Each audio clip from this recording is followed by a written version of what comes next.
So good morning, everybody. Hope you can hear me very well. I say I should try this style like this. Good morning, everybody. So quickly.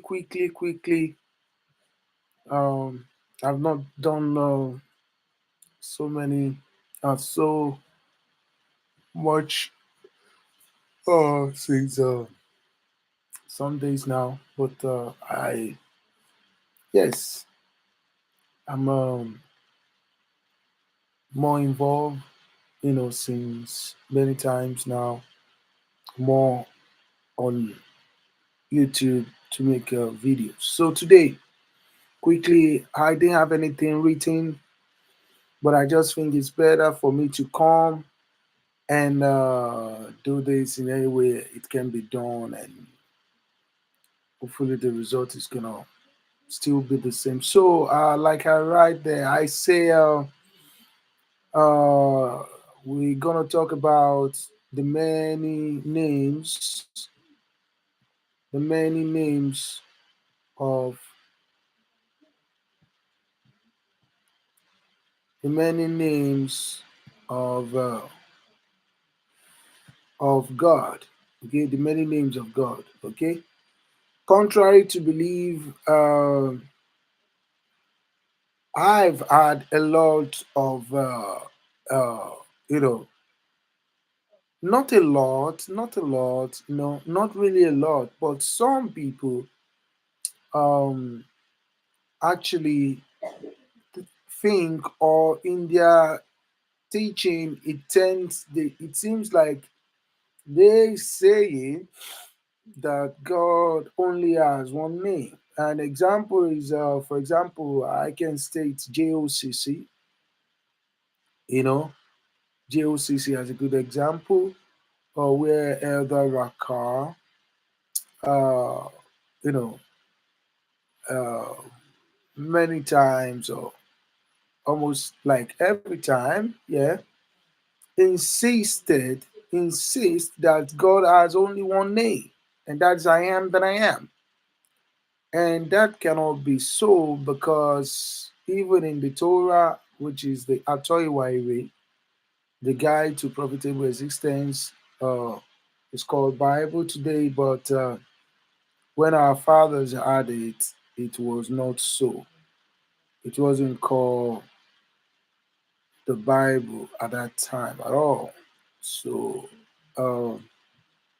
they call it Guide to Profitable Existence. And if you check it out, that's actually what it is because everything that is packaged in it, the every word of it is for our, survival, is to teach us how to live profitably for God and for man. So that should make sense actually more than the Bible is a collection of different writers by different authors at different times, compiling books and making them, you know, one. And yeah, and that sounds more like Greek word than even English, you know. So that word must have come from far. That word must have traveled a lot. So seriously, let's see. In the book of Exodus, let me write it. In the book of Exodus, I think 6 verses 2 6. Exodus 6, I think 2 verse. Okay, Exodus 6. Sorry, that's how not you don't write like the verse 2 to I think 3. Okay. Oh, sorry. Exodus 6 2 to 3. So let's see what actually happened. Exodus, where's my Bible? Oh, okay. There's one. Yeah. Okay. Yeah. No. Okay. Exodus 6, verse 2. Okay, let's start from verse 1 actually. Exodus 6, verse 1 to, let's see where it ends. So Exodus 6 said, Then the Lord said unto Moses, Now shalt thou see what I will do to Pharaoh, for with a strong hand shall he let them go, and with a strong hand shall he drive them out of his land. So this was almost the last end of slavery, as many of us now also who understand what all these things are meaning, that the world is living the last end of its existence, if we go by what the Bible is saying. So when God was saying this to Moses, it was the last end of this black on black slavery in Egypt, when the children of Ham took the children of Shem as slaves. Okay, they were both from the same family. They were both from, in fact, there were three of them, Am, Shem, and Japheth, as we understand it. And these three were given their land, you know, to what to oh sorry, I erased that plate. To to live by their father. Okay, by their father, they were given the land of the Middle East. If you say that, and in Africa, on the other hand, you have Ham children. But one of his grandchildren, Canaan, did not go with them to Africa, so he stayed behind in that area, which is called Palestine today. Okay, so that's why sometimes we call that land the land of Canaan. Okay, we call that land the land of Canaan. Okay, so the land of Canaan, though. Um, so when it was time for Abraham, it became to get that land. God promised it because Abraham belonged to this family, but Canaanites were not from that family, and many of the other tribes also stayed behind with Canaan, you know, and many of their sources, a lot of them are mixed, a mix of Shem, uh, a little bit of Japhetic. No, Japhet actually went to east, to west, to went to east and far east and Europe. So the black people were original uh, uh, founders of Europe and Asia. So it's not that they travel from Africa, as many want us to believe that, well, black people travel from Africa, they've been here before. No, there are another set of black people who were living there, and these are the children of Oyafet. Yafet. Okay. So what we're observing that, we're constating that the land, I mean, the visible land at that time, the ancient world, because I suppose later they started discovering all the islands like the Australian island and the islands of the seas, where you say Caribbean and all that. So, and America, so those were free lands, and West Africa, those were free lands. Though Africa is given to arm, but at the same time, uh, we wouldn't know how, because if you see the passage that they come through into Africa, it must be from the Sinai Peninsula, from, because all everything that happened with Nimrod, Lamurudu, and with building of the Babel and whatever, it happened in the Middle East. All those ancient history, Adam and Methuselah, all these guys live around the Middle East because that's where things happen. Abraham also live around the Mesopotamia in Iran and the whole the city of Chaldeans, Assyria. So all these places, things happen a lot there. And this place was given to the children of Shem, who later actually became the children of Abraham, Isaac, and Jacob, the children of Israel. Okay, so in Exodus 6, we're reading. What did they happen now? What did they happen to this string? Oh, it's not doing this. I don't know how far it will go. All right, I'm not even logged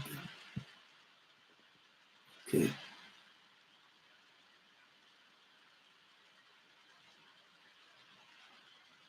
Hmm.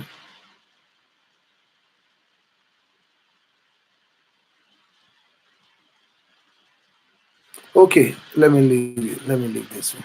Sorry, guys. Trying to make sharing. All right. Okay. Let's close this for now. Gonna find it. So, guys, so we're coming to 11 minutes. So let me quickly rush these things. We're gonna have this series. I know we having the series where I know that um everything in the world right now is playing according to this. Okay, the white people, the Arabs, the Chinese, the black people, everybody is playing the game as according as God has direct they show, as it has written down. Okay.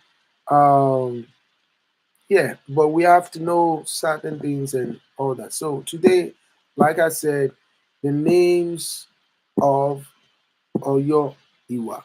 Okay, we're gonna deal with a couple of them. So the ancient name. So let's get down. So we know that. So we know that we can, you know, God, like many of his human beings that he created. If you ask me my name, I have many names. My first name, middle name, family name, and in the middle name, a lot of people have so like two, three middle names, four, three. If you Israelites, you can have tons of it. Okay, I've read it in a place where Moses actually and Abraham and all these guys they had a lot of Moses especially had a lot of names. His mother called him name, his father, the sister, the brother, the neighbors, the king, the queen. Everybody had a name for Moses. Every single person. Too many names. Okay.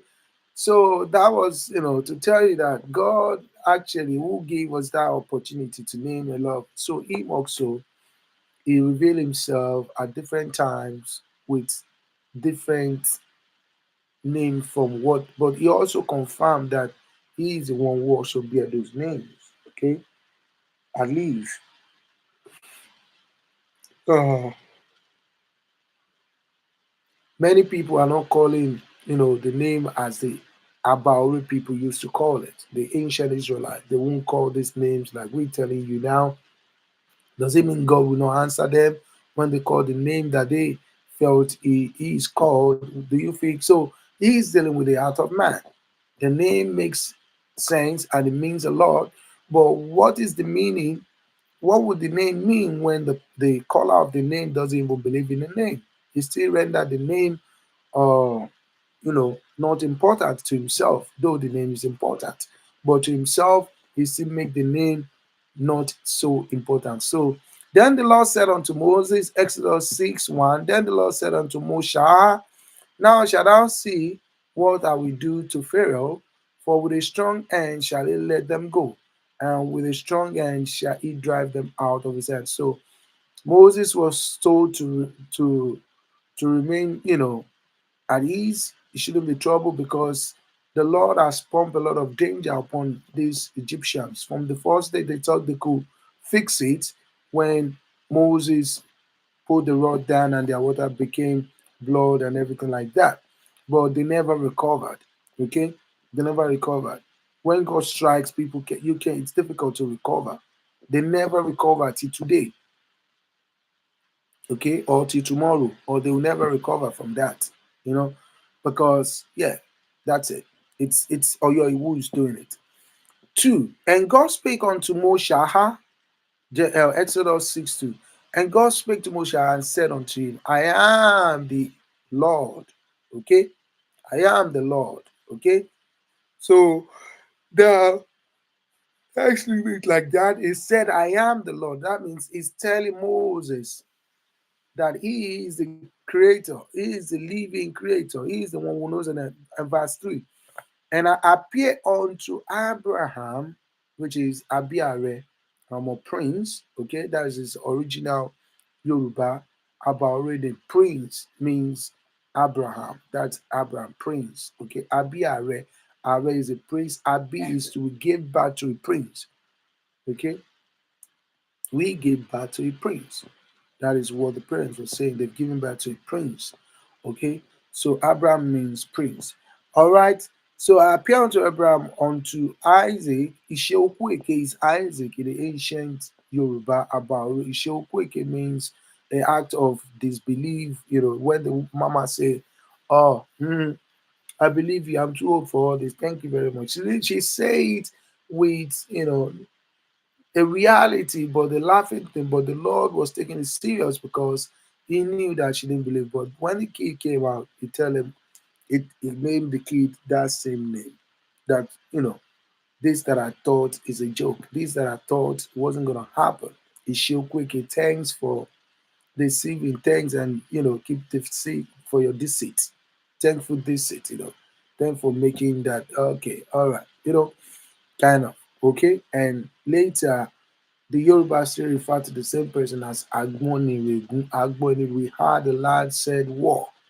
Okay, we heard the lad said war. Yeah. So this is the name of Isaac. And unto Oyaikobi, that's Jacob. Oyaikobi, who overtake and prevail, or in some cases somebody that came out before the placenta. The placenta comes after every kid, yeah. But this guy came holding his brother's heel. So the placenta came, in fact, almost at the same time. He came before. The placenta used to come, and then everything is all right. After the first kid is come, the body's come, the placenta for. But his leg was following closely tied. So, Oya Ikoibi is the placenta. Ikosejaye come from that Ikoibi so or yeah Kobe, this that displays the firstborn that overtake the first that was born, and that's why you always in Yoruba kingdom the Kehinde is believed to be the elder. Okay, this is another thing that people have to know. In Yoruba tradition, when you have twins, and Yoruba have twins a lot, a lot of twins, bro, a lot of twins, in fact in Nigeria Yoruba have uh, what do you call this city? Igboora, I think. Igboora. I think it's in Oyo State or Osun State. I don't know. They've divided so much for their own gain and stealing that we don't know our states anymore. We don't know how many we have. Every day they divide, just to satisfy their friends.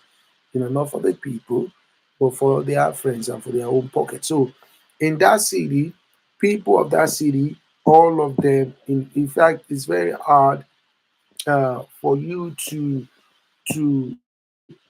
have any family that hasn't got one twins at least a twin in that family. Okay, some families have got several. Maybe the father are twins, the mom are twins, the children, firstborn twins, secondborn. All the city. So that's still a sign that these are the children of Judah. Because if you check Bible very well, it said in the place that all of them bearing twins. Okay, and I've not come across this is what a lot of people God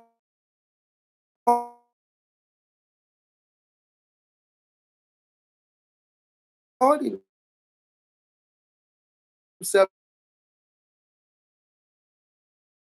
confused